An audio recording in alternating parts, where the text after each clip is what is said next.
cuando entre mi compañero vamos a comenzar a transmitir.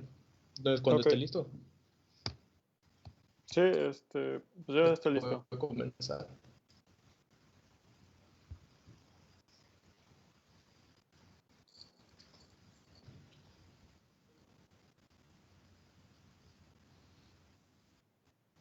Ok, entonces voy a comenzar presentando. Buenas tardes a todos los que nos están viendo en este momento a través de la transmisión de Facebook.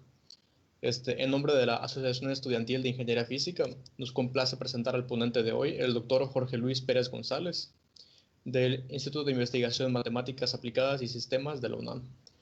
El doctor Jorge Pérez cuenta con estudios en Ingeniería Mecatrónica con especialidad en reconocimiento de voz y control.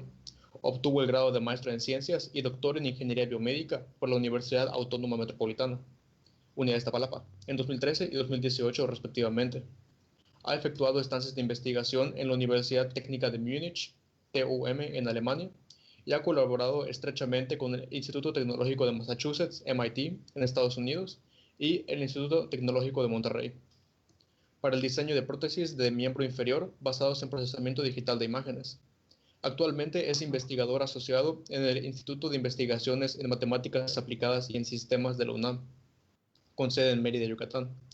Sus áreas de investigación son procesamiento avanzado de imágenes médicas y machine learning. El tema de su presentación es aprendizaje automático en el registro de imágenes médicas.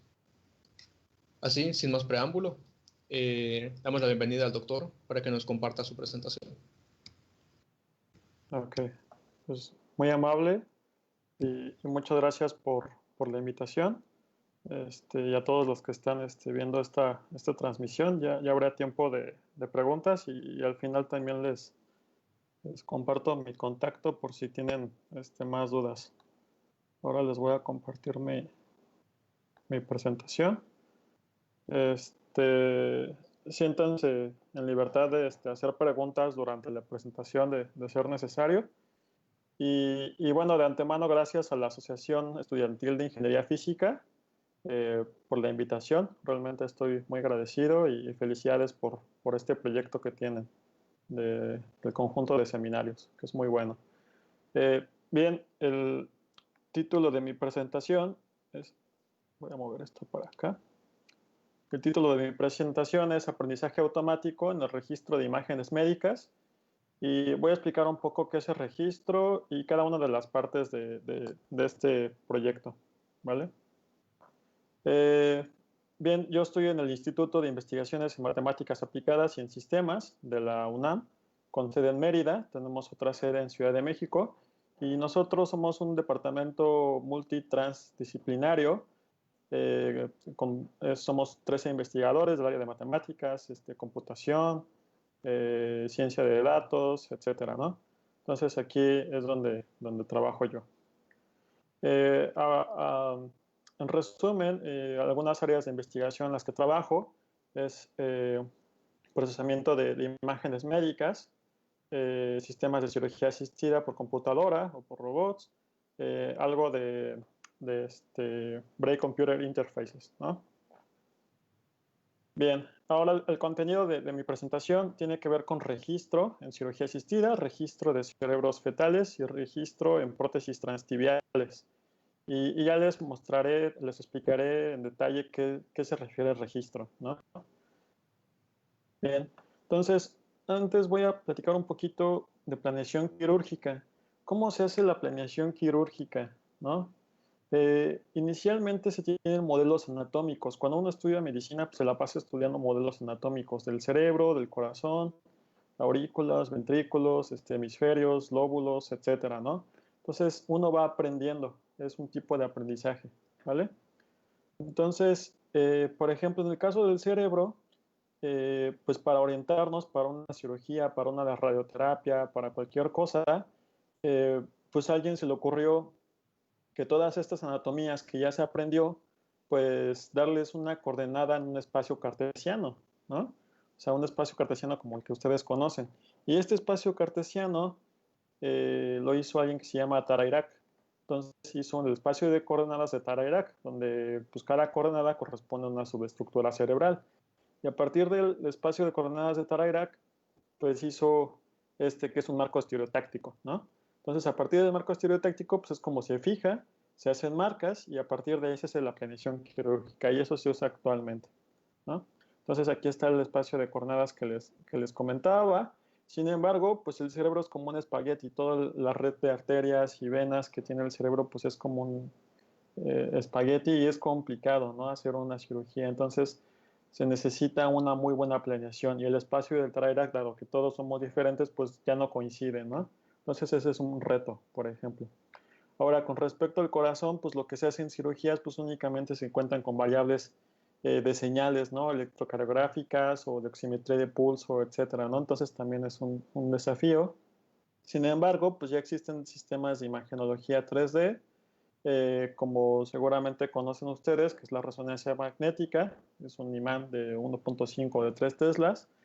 Normalmente está la tomografía computarizada, que es una extensión de los rayos X, puede ser de 128 cortes, por ejemplo, y los sistemas de ultrasonido, ¿no? Pues es sonido a altas frecuencias y se recibe un eco, ¿no? A partir de esos sistemas, pues se pueden tener imágenes de diferentes tipos. Por ejemplo, la resonancia magnética pues, se basa en la polarización y repolarización de iones, en este caso de hidrógeno, como el cuerpo pues, está lleno de agua, eh, pues se puede hacer una excitación de esos iones y poder captar las señales y pasarlas a niveles de intensidad de píxel o de voxel, ¿no? A estos grandes rasgos. Tomografía computarizada, pues los clásicos rayos X, pero en diferentes cortes, ¿no? Ya en 3 dimensiones, donde pues, se pueden ver otras propiedades, y el ultrasonido, que pues son imágenes que tienen muchísimo ruido, ¿no? Aquí hay un problema. Eh, Todos estos sistemas, como la resonancia magnética del cerebro, del corazón, que pueden servir para hacer planeaciones quirúrgicas, pues están muy padres, ¿no? Porque ya tenemos una información que nos ayuda a hacer esto.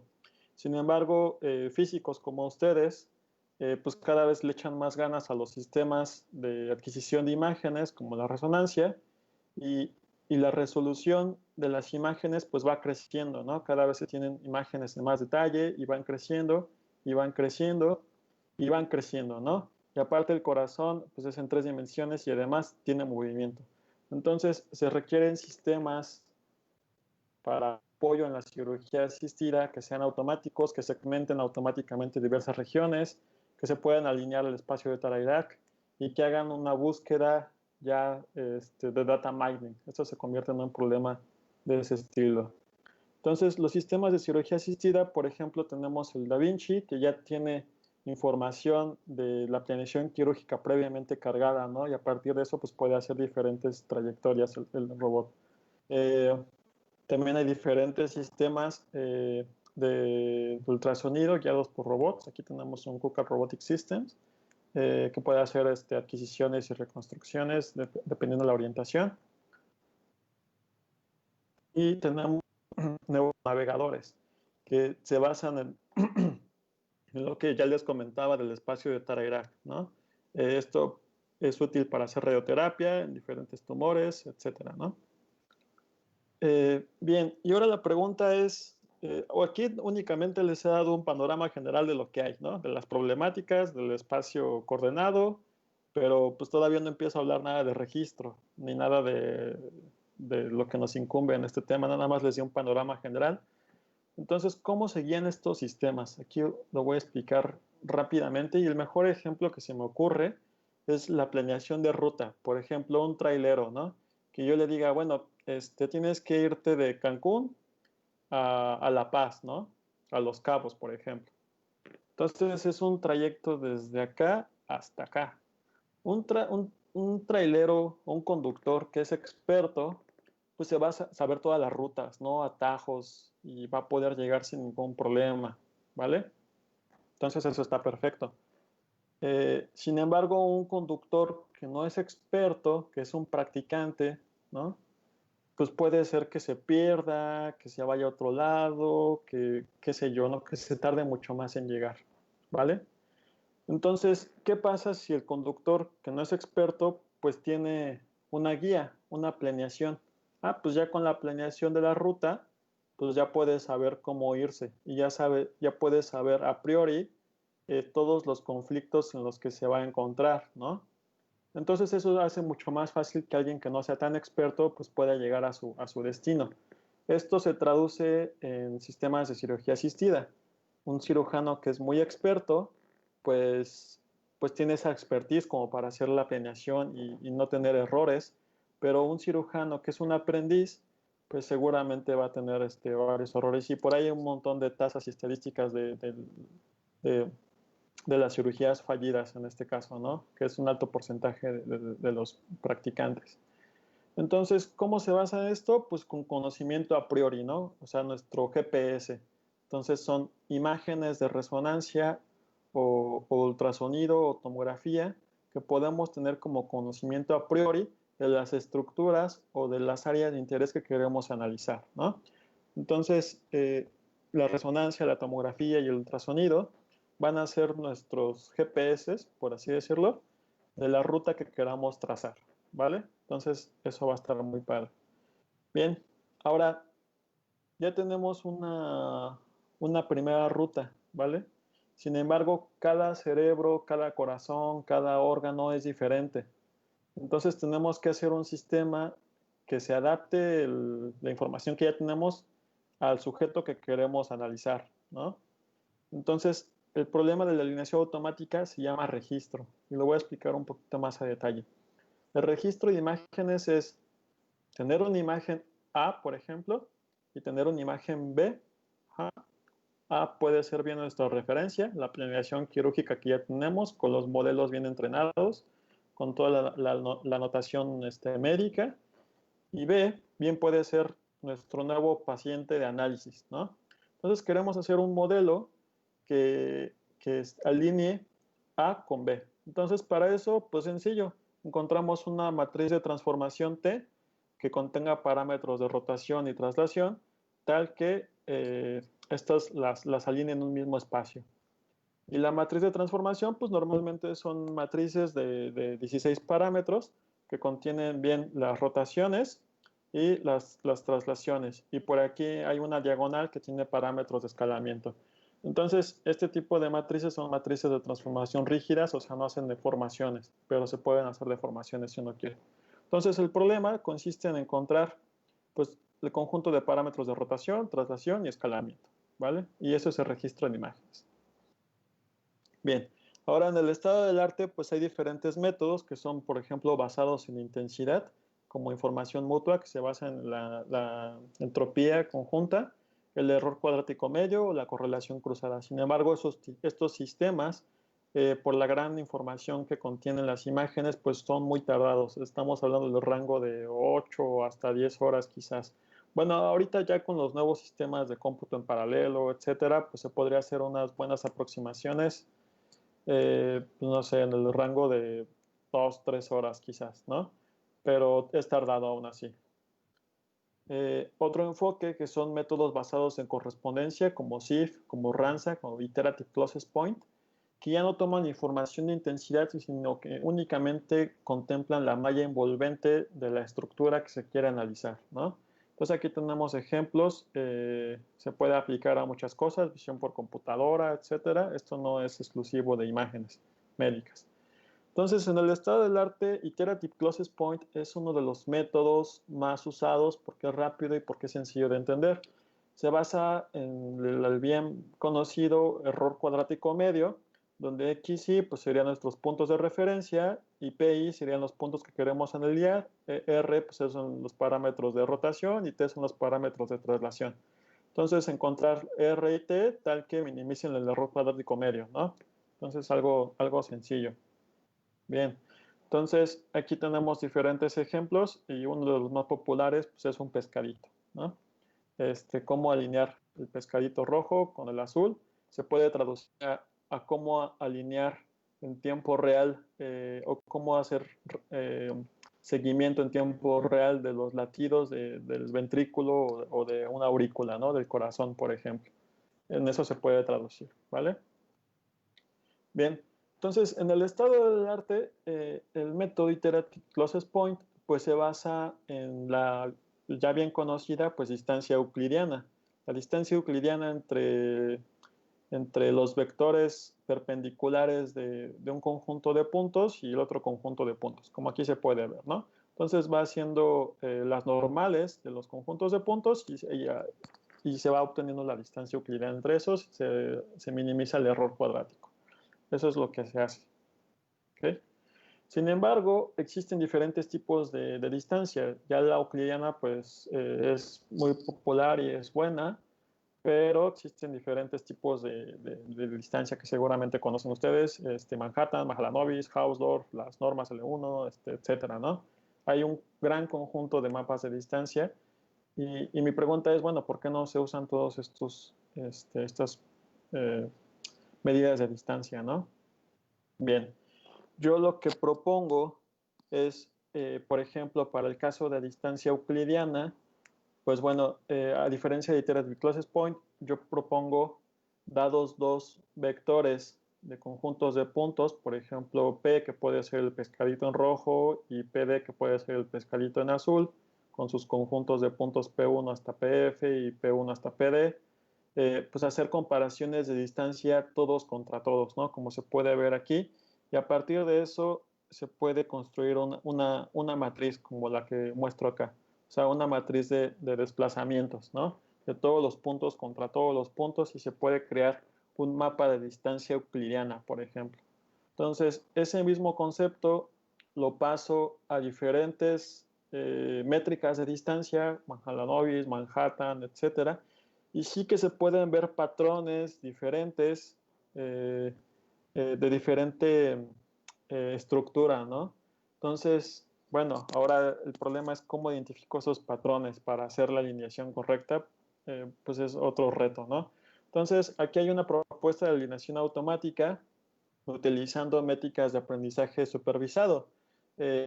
Aprendizaje supervisado pues son algoritmos de machine learning que, dado un conjunto de entrenamiento, que bien puede ser pues se estima una matriz de pesos, ¿no? Con lo cual pues se puede hacer un tipo de aprendizaje, la mayoría se basan en planos o hiperplanos, y se puede medir la distancia del hiperplano y hacer un tipo de regresión, ¿no? No voy a entrar tan en detalle en eso, pero aquí lo que se propone pues es una red neuronal, ¿no?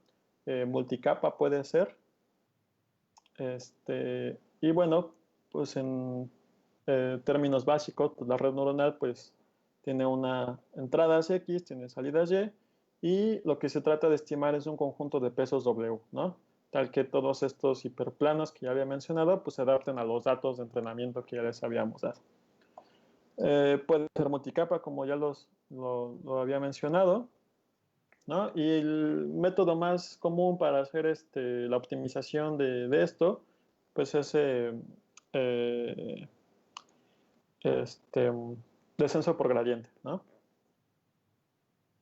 Bien, entonces aquí lo que se propone pues es una red neuronal de tipo autoencoder, o sea, decoder a autoencoder, y, con estos parámetros de error, ¿no? O sea, que minimice el error entre la entrada y la salida, un factor de regularización y un factor de regularización disperso. El factor de regularización disperso es importante para que cada neurona se distribuya los pesos, ¿no? Y no todos los pesos se concentren en una neurona, sino que esté de forma distribuida alrededor de todas las neuronas. Entonces es una red simple de tipo autoencoder, ¿no? Autocodificada.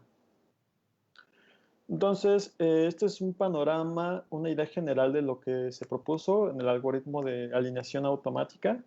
Es, dado modelos ya entrenados de imágenes de resonancia magnética en este caso, con matrices de transformación y rotación conocidas, diferentes matrices de transformación y rotación, esto se puede traducir a un algoritmo de data augmentation, ¿no? Se calculan los mapas de distancia de Manhattan, Mahalanobis, Hausdorff, etcétera, etcétera. Y cada mapa de distancia, pues es una entrada a una red, ¿no? Y la red, pues tiene que minimizar la ecuación que ya les mostré del error, tal que pueda aprender a generar otra vez ese tipo de mapas, ¿no? Entonces, si podemos generar estos mapas, pues los podemos asociar ya a las matrices de rotación y traslación. Entonces, pues ya una vez entrenada la red, dado un nuevo cerebro, pues podemos calcular la matriz de rotación y traslación, hacer la alineación y hacer nuestra planeación quirúrgica, ¿no? En eso se traduce. Hay mucho más de fondo, pero no quiero meterlos tan en detalle. Se hicieron pruebas con modelos sintéticos y este es el error cuadrático medio, ¿no? Para ver la diferencia entre la entrada y la salida. Y dependiendo el nivel de aprendizaje, que es el número de estudios con los cuales fue entrenado la red, pues se pueden alcanzar errores cercanos al cero, ¿no? Que eso es bastante bueno. Bueno, esto se publicó en un artículo y aquí tenemos varios resultados. Por ejemplo, aquí está el mapa que ya les había comentado, que es la ruta que ya se conoce, y este es un nuevo sujeto, ¿no? Por ejemplo. Entonces, aquí la idea pues es hacer la planeación en este nuevo sujeto. Se usó Registration Learning y se pueden ver resultados, ¿no? de la segmentación. Y esto puede correr en el orden de, no sé, 2 minutos, ¿no? O sea, es muy rápido. Y ya el cirujano pues puede hacer la planeación y se puede ver en diferentes aplicaciones, ¿vale? Ahora, este mismo concepto se usó en un registro de cerebros fetales, que es otra aplicación. Aquí tenemos, por ejemplo, un fetito, ¿no? Y el ultrasonido es por excelencia la modalidad de imágenes para la adquisición de ultrasonido fetal. Durante diferentes etapas de la gestación se toman diferentes medidas, como el diámetro biparietal, el diámetro frontooccipital, la circunferencia craneal, etcétera, que te ayuda a hacer una predicción del estado de salud materno-fetal, ¿no? Entonces es importante tener pues buenas imágenes. Aquí hay un problema bien interesante en el caso del ultrasonido, que el cráneo fetal, a medida que avanza el desarrollo, o sea, prácticamente en segundo y tercer trimestre de gestación, el cráneo fetal se calcifica y eso hace que los haces de ultrasonido reboten, ¿no? O sea, ya no puedan pasar y eso se ve reflejado en las imágenes como un artefacto de oclusión acústica. Entonces, aquí el problema es cómo un experto obstetra puede hacer mediciones con sombras acústicas, pues no se puede, ¿no? Entonces no puede analizar estructuras internas cerebrales y eso es un problema. Entonces, la propuesta aquí es tomar diferentes proyecciones del cerebro fetal y hacer un algoritmo de fusión de diferentes proyecciones para tratar de construir un nuevo estudio que tenga todas las zonas cerebrales posibles, ¿no? Entonces, pues otra vez regresamos a un problema de registro. Tenemos un montón de adquisiciones de diferentes planos, ¿no? Y la idea es irlos ordenando todos para después hacer la fusión, ¿no? Aquí hay que considerar un montón de problemas. Que el feto se está moviendo, que la madre se está moviendo y que el transductor se está moviendo. Entonces no hay un punto de referencia, se tienen que alinear utilizando registro, ¿no?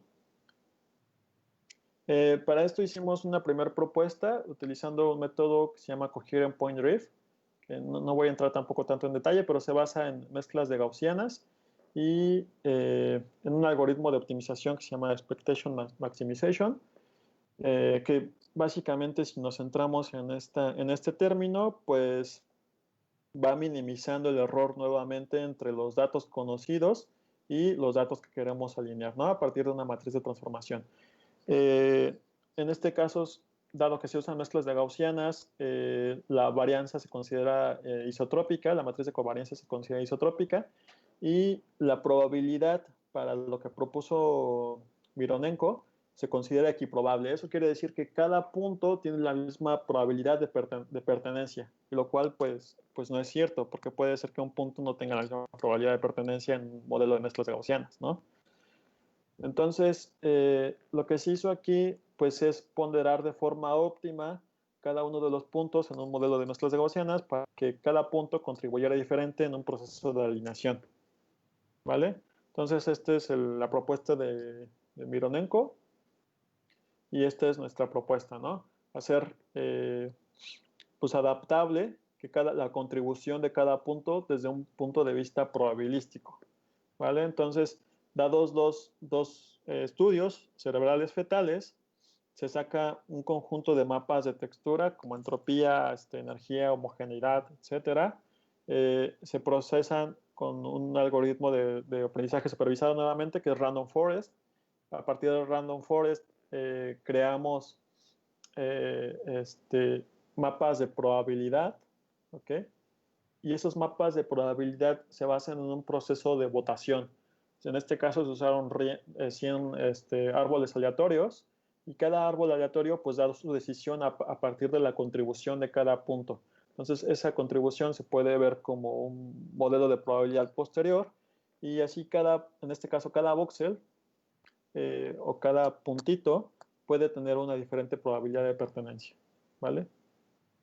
Y ya está. Entonces, a partir de esa probabilidad de pertenencia, pues se hace la alineación. Y aquí se puede ver bien raros, estos son los cráneo fetal, pero no parece cráneo fetal por los artefactos de oclusión, o sea, es un problemota, ¿no? Se comparó con diferentes métodos que ya les expliqué, los basados en intensidad, basados en geometría, y bueno, nuestro método aparentemente fue el que mejor desempeño tuvo. Esos resultados igual fueron publicados. Y aquí les muestro, digo, yo no soy obstetra y sé que muchos de ustedes tampoco, pero esta es una adquisición y esta es la adquisición con la propuesta. A simple vista, pues la adquisición con la propuesta y la fusión de las imágenes, pues tiene más tejido, ¿no? Para analizar y se pueden ver diferentes estructuras, ¿vale? Entonces ya el especialista pues puede hacer diferentes mediciones. Ahora voy a dar un salto para que vean todo lo que se puede aplicar a esto del registro y el aprendizaje en el diseño de prótesis transtibiales. ¿Vale? Este no es un proyecto mío, es un proyecto de dos colegas, eh, el doctor Hugh Hurt del MIT y el doctor Joel Higel del Tecnológico de Monterrey, además de una asociación civil que es Tecnologías para la Comunidad. Ellos pues ya llevan muchos años intentando hacer prótesis transtibiales y yo pude contribuir y a la fecha colaboro con ellos con un poco de análisis de imágenes, ¿no? Entonces, para que estemos en contexto, una prótesis transtibial o sea, es para puntaciones que están después de la tibia y tienen diferentes puntos, ¿no? Que este es el socket, que es la conexión entre la prótesis y el miembro amputado, la barra y el pie. O sea, esas son como las tres partes básicas de una prótesis, ¿no?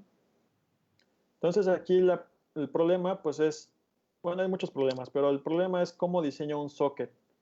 Podrá ser una prótesis robótica como la de Hugh Hurt, podrá ser una prótesis mecánica, pero si el socket no es cómodo, la prótesis no va a ser cómoda, ¿no? O sea, es como una piedrita en el zapato. Por más que el zapato sea de buena calidad, si tienes una piedrita, pues te va a lastimar, ¿no?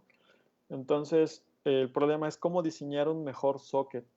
Eh, Aquí les voy a presentar rápidamente un pequeño video que sigue el proceso artesanal de cómo se hacen lo voy a adelantar un poquito, de cómo se hacen los sockets. Esto es por una empresa con la cual se colabora que se llama Proactible, en México también. Entonces el proceso es puramente artesanal. El ortopedista va haciendo marcas y va poniendo diferentes tipos de yeso, ¿no? Para hacer el socket. Eh, lo voy a seguir adelantando. Entonces, ya que tiene el molde, lo que sigue es pues hacer rectificaciones sobre el molde y no queda la primera, o sea, son varias visitas, es un proceso iterativo, es un proceso bastante artesanal y así es como se hacen actualmente, ¿no? Entonces, voy a continuar. Bien, aquí la propuesta y lo que se ha hecho es a partir de imágenes se pueden poner marcadores, ¿no? En diferentes estructuras anatómicas del muñón, de tal forma que se sepa dónde está cada estructura. Es importante, o sea, los sockets no son uniformes. Tiene que comprimir más en zonas de carga y comprimir menos donde no hacen carga. Es un relajo en realidad, ¿no? Entonces, a partir de estas máquinas, de estas marcas y de sistemas como la resonancia magnética o la tomografía, pues se pueden hacer adquisiciones pues del muñón, ¿no? Entonces, si tenemos adquisiciones del muñón, pues ya se puede hacer un modelo del socket a partir de imágenes médicas nuevamente, ¿vale? Entonces, aquí, por ejemplo, se tiene ya la malla de la adquisición y se pueden ver los puntos que son cada una de las marcas, ¿no? Entonces, aquí, pues hay que considerar diferentes estructuras anatómicas, como lo es el hueso, como lo son los ligamentos, la masa muscular. Y cuando uno es amputado, pues también se generan diferentes tipos de tumores. Si uno deja de usar su muñón, pues se genera acumulación de grasa. Entonces son diferentes variables que se deben considerar al momento de diseñar el socket. Pero si tenemos las imágenes de resonancia o tomografía, pues sí que se puede hacer un mejor modelo y después hacer una impresión 3D, por ejemplo, ¿no? Como la que se muestra aquí. Ya eso se puede hacer un prototipado, ¿no? Y aquí tenemos una comparación que se hizo del socket tradicional versus el socket, digamos, prototipado, ¿vale? Aquí es una prueba de un sujeto que se llegó a hacer. Pero bueno, algo que necesitamos aquí y el problema particular en el que estoy trabajando y en lo que se hace registro es que, bueno, en el MIT pues tienen todo el dinero del mundo y pueden hacer cosas como estas, ¿no?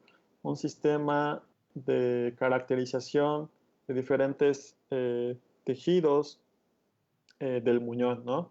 Y un sistema de adquisición basado en cámaras, me parece que son 128 camaritas, ¿vale? Nosotros no tenemos eso aquí en México. Queremos hacer nuestro propio escáner 3D para poder tener un sistema más económico. O sea, esto se podría resolver con la resonancia magnética, pero queremos hacer algo muy barato, ¿no? Entonces, esta fue nuestra primera idea, ¿no? O sea, lo del MIT versus lo que tenemos nosotros en México. Bien, se empezó con una idea, se hizo brainstorming, se empezó ya con un diseño, ¿no? Se siguió con el diseño y se construyó este sistema, ¿vale? Entonces, este sistema cuenta con cámaras de profundidad, con 4 cámaras. Se hicieron algunos cálculos para ver que cubriera todo el ángulo de la mayoría de los muñones. Y se hicieron pruebas, en este caso no con un muñón aún, sino con un conejito, ¿no? Un modelo sintético bien conocido. En este caso, pues el conejito se imprimió en 3D, se hizo la adquisición, se hizo la reconstrucción. Y aquí les muestro resultados de la reconstrucción del conejito original versus el escaneado, ¿no? Y estos son mapas de error o de calidad, ¿vale? Entonces, se puede ver que está bastante bien.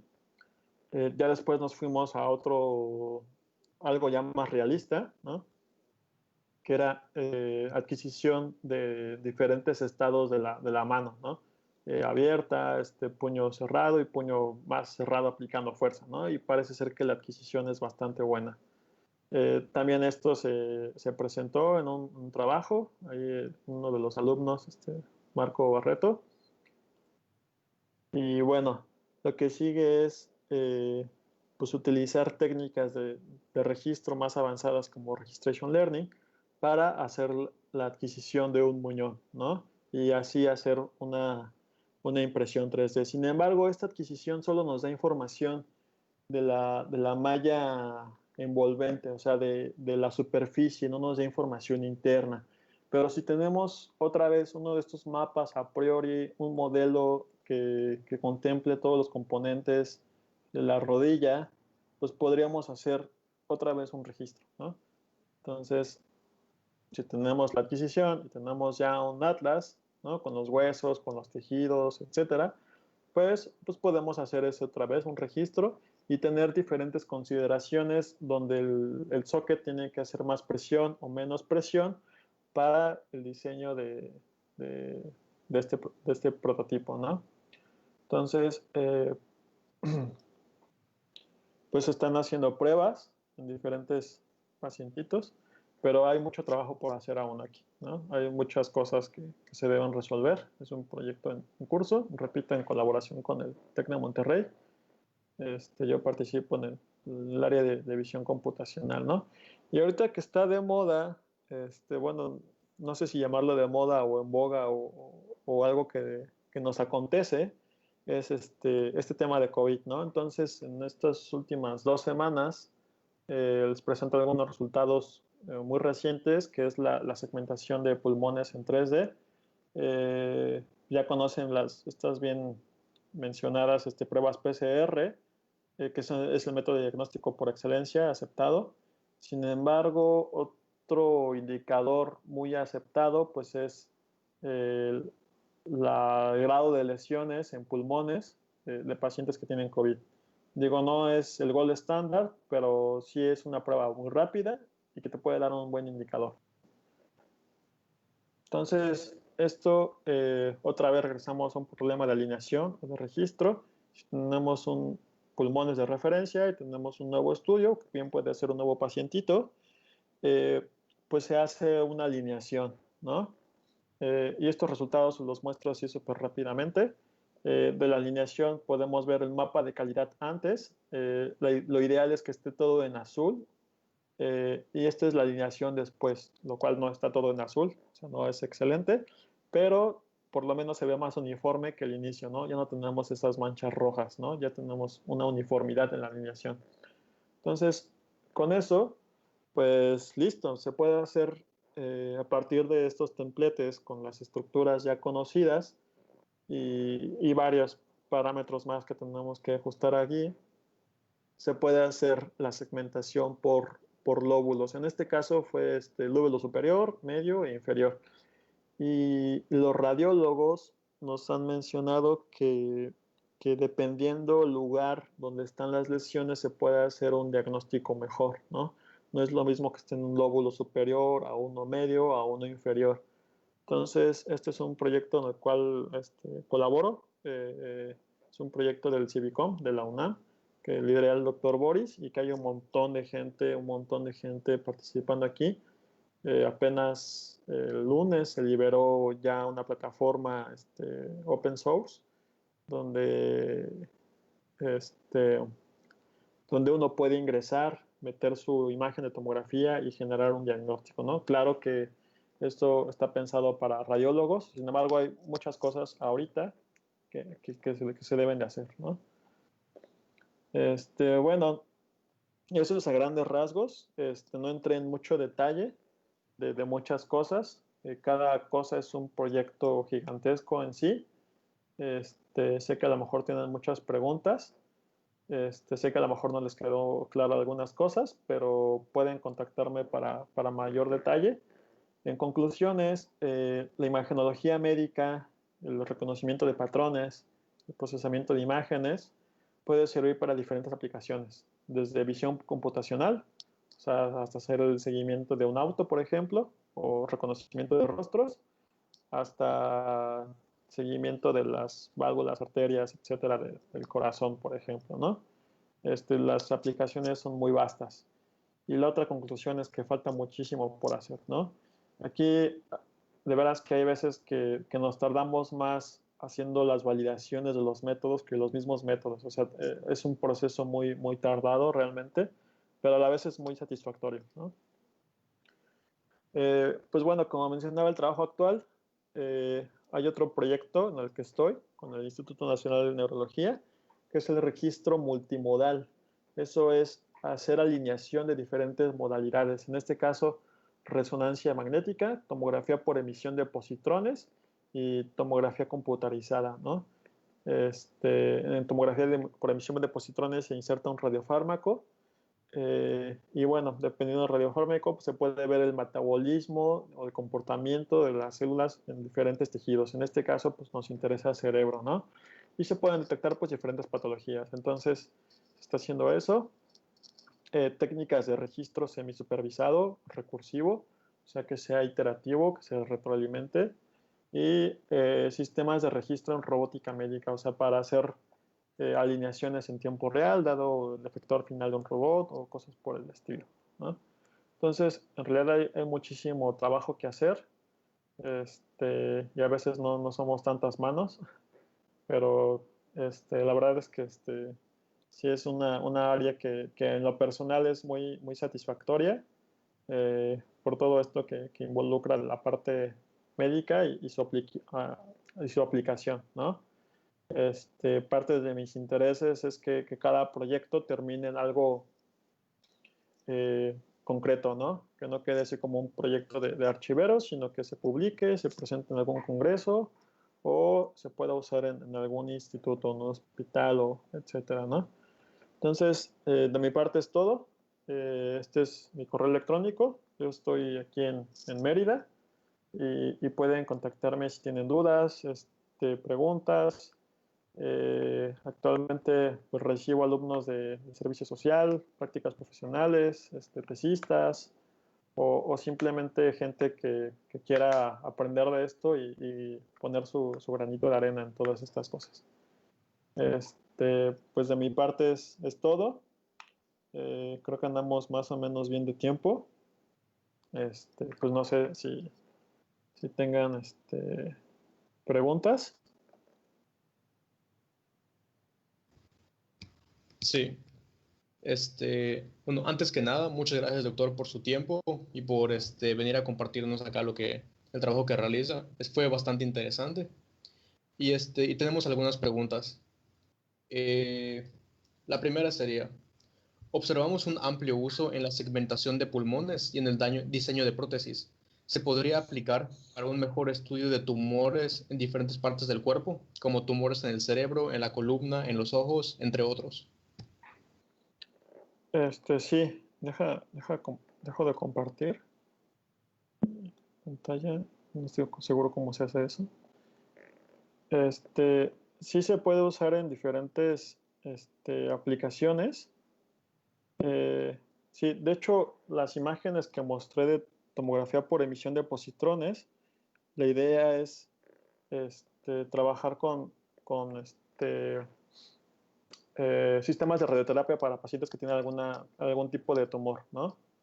Eso se trabaja con el Instituto Nacional de Neurología. Entonces, sí, se puede hacer todo esto para cualquier tipo de lesión, tumores, etcétera, ¿no? Ok, perfecto. Tenemos otra pregunta. Dice, ¿se podría usar Dynamic Time Warping como medida de distancia? Ok. Hay diferentes métricas. El algoritmo que se propuso en este caso es un algoritmo de aprendizaje supervisado, ¿no? Realmente son algoritmos que ya están descritos en la literatura y parte de las nuevas ideas es utilizar la combinación de diferentes métricas, pero también la información de intensidad, ¿no? Y también se puede usar patrones locales del histograma para tener una idea más general de cómo es la distribución de los puntitos en este caso y poder hacer registro. En realidad hay muchísimas ideas. Aquí la ventaja de esta propuesta es que son algoritmos de aprendizaje supervisado. Bueno, ventaja y desventaja, ¿no?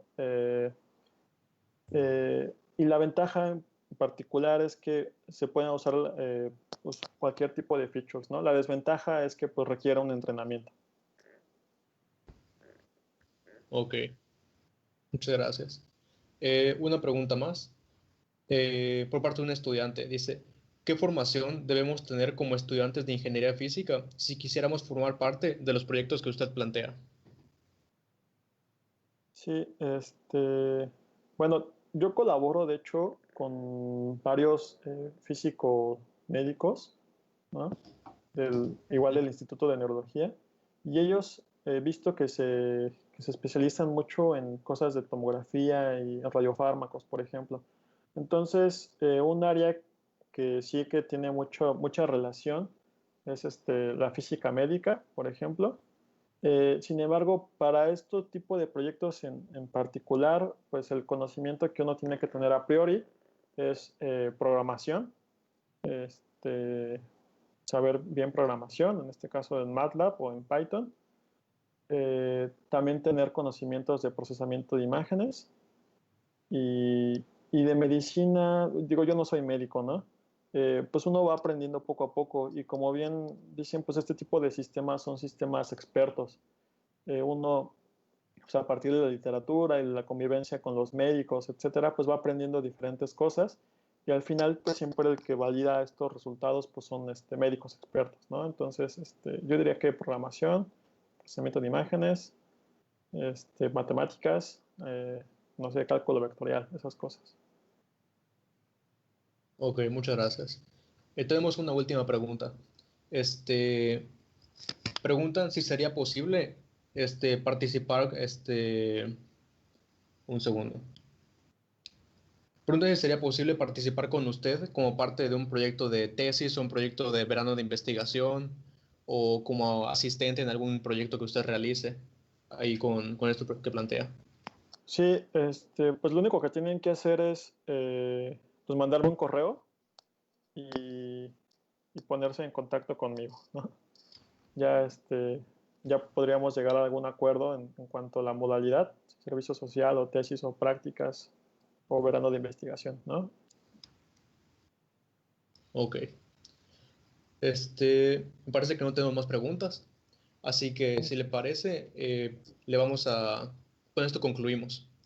Ok, Entonces, nuevamente muchas gracias, doctor Jorge, por su tiempo y por compartirnos su trabajo y pues más que nada por su accesibilidad, ¿no? Para esta modalidad en línea del coloquio de tesis e investigación. Y le agradecemos de parte de toda la Asociación de Estudiantes de Ingeniería Física y de todos los internautas que nos están viendo en este momento. ok. Pues gracias por la invitación nuevamente y felicidades por el proyecto y por todo esto que están llevando a cabo. Ok, muchas gracias. Pues gracias. Hasta luego. Hasta luego. Entonces vamos a cortarle en este momento, si gusta esperar un segundito. Ok.